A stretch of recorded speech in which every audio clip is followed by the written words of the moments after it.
بسم اللہ الرحمن الرحیم۔ قرآن اینڈ اسلام چینل کو دیکھنے والے تمام معزز خواتین و حضرات کو السلام علیکم ورحمۃ اللہ وبرکاتہ۔ ایک بزرگ فرماتے ہیں کہ ہم حج کرنے گئے تھے۔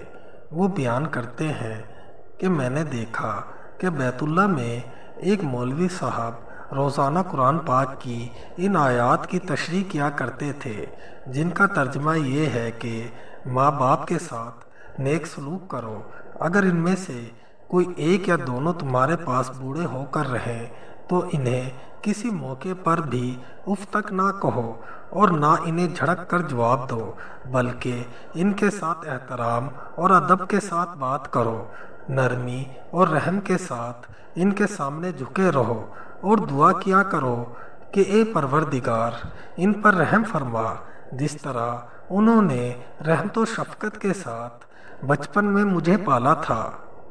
سورت بنی اسرائیل پارہ نمبر 15۔ اور بعض وقت بیان کرتے کرتے ان کی آواز لرزنے کانپنے لگتی اور الفاظ رک رک کر زبان سے نکلتے اور آنکھوں سے آنسوؤں کی لڑیاں بہنے لگتی۔ میں نے اپنے ساتھیوں کی طرف دیکھا تو وہ بھی میری طرح سب حیرت زدہ ہیں کہ آخر ان آیات قرآنی کی تشریح میں مولوی صاحب پر اس قدر گریہ و زاری کیوں طاری ہو جاتی ہے۔ اس کی ان سے ضرورت وجہ دریافت کرنی چاہیے تاکہ ہمیں بھی کچھ نصیحت حاصل ہو۔ لہٰذا جب وعظ ختم ہو چکا تو ہم نے ان کو چائے پینے کے لیے کہا۔ ہمارے زیادہ اصرار کرنے سے مولوی صاحب مان گئے۔ ہم حرم شریف سے باہر نکل کر ایک ہوٹل میں چائے پینے بیٹھ گئے۔ حج کے دنوں میں حرم شریف کے آس پاس جتنے ہوٹل ہوتے ہیں وہ اکثر دن رات ہی کھلے رہتے ہیں۔ غرض ہم بھی ایک ہوٹل میں جا کر چائے پینے لگے اور باتیں کرنے لگے۔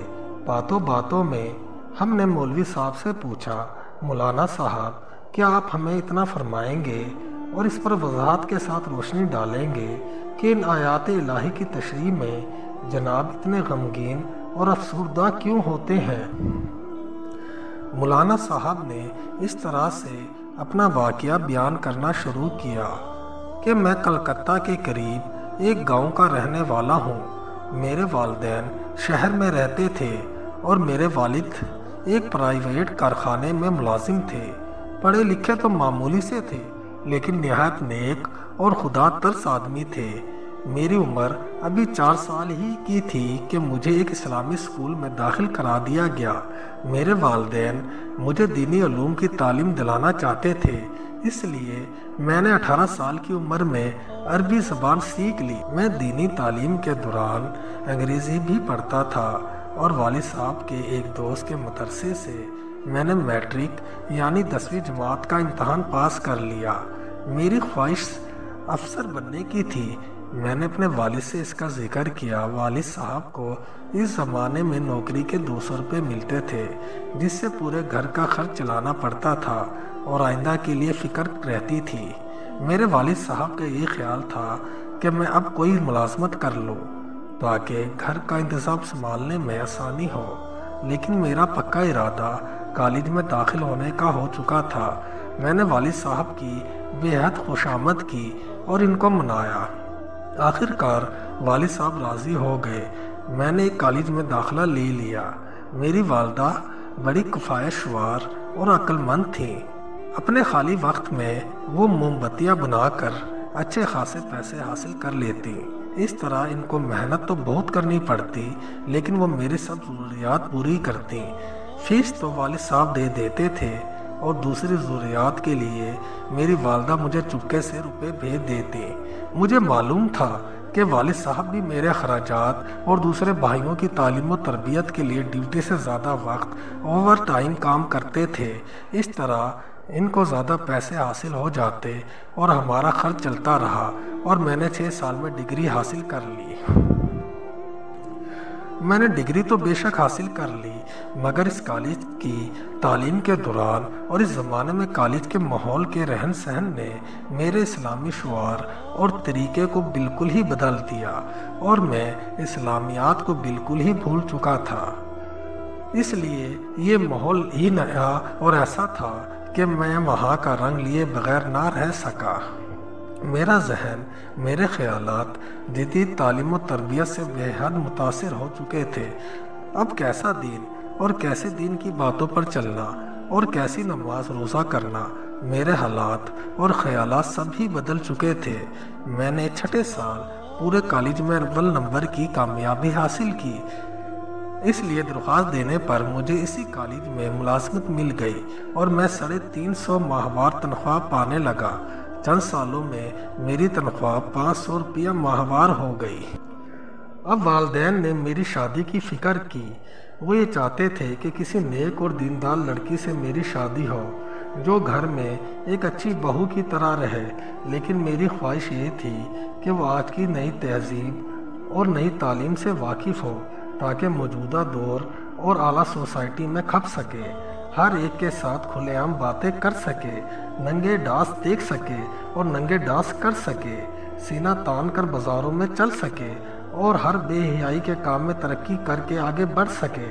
لہٰذا میں نے اپنی پسند کا ذکر اپنی ماں کے ذریعے سے اپنے والد صاحب سے کر دیا، لیکن انہوں نے پسند نہ کیا اور برا مانا۔ لیکن مجھے نئی روشنی کے سوا کچھ دکھائی نہیں دیتا تھا، ایسا بھوت سر پر سوار تھا۔ ہر طرف سے نفس اور شیطان نے بری طرح سے رنگ چڑھا دیا اور میں اپنی ضد پر قائم رہا۔ ماں باپ کی بات کسی طرح بھی میری عقل میں نہ آتی تھی اور نہ ہی ماننے کے لیے تیار تھا۔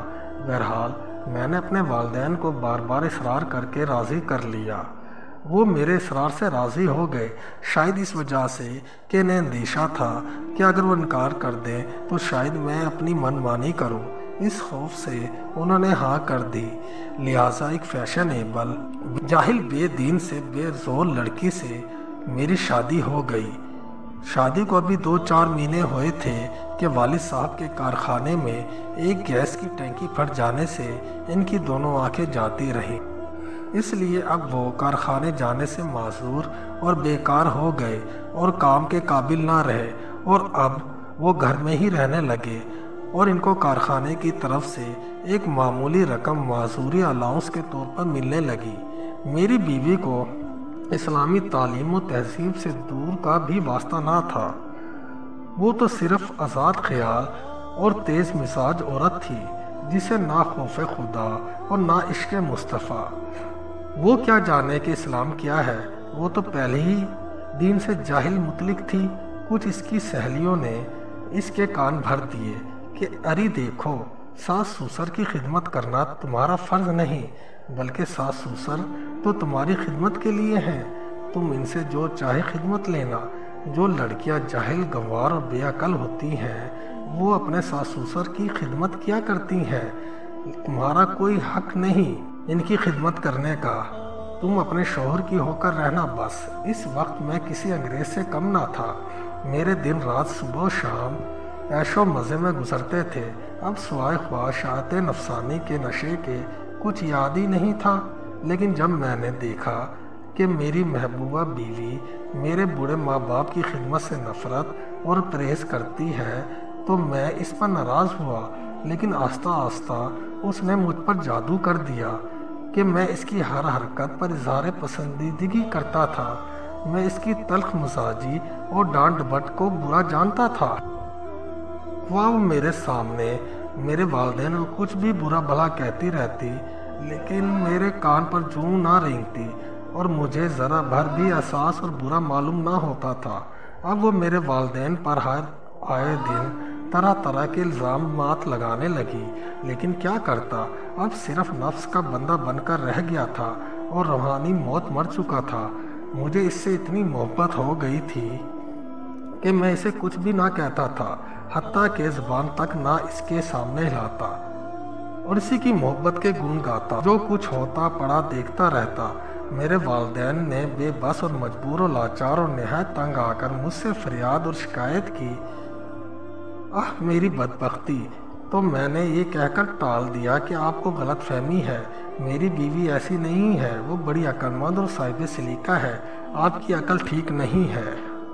ایک روز کی بات ہے، والد صاحب رات کو کسی ضرورت سے پانی لینے کے لیے اٹھے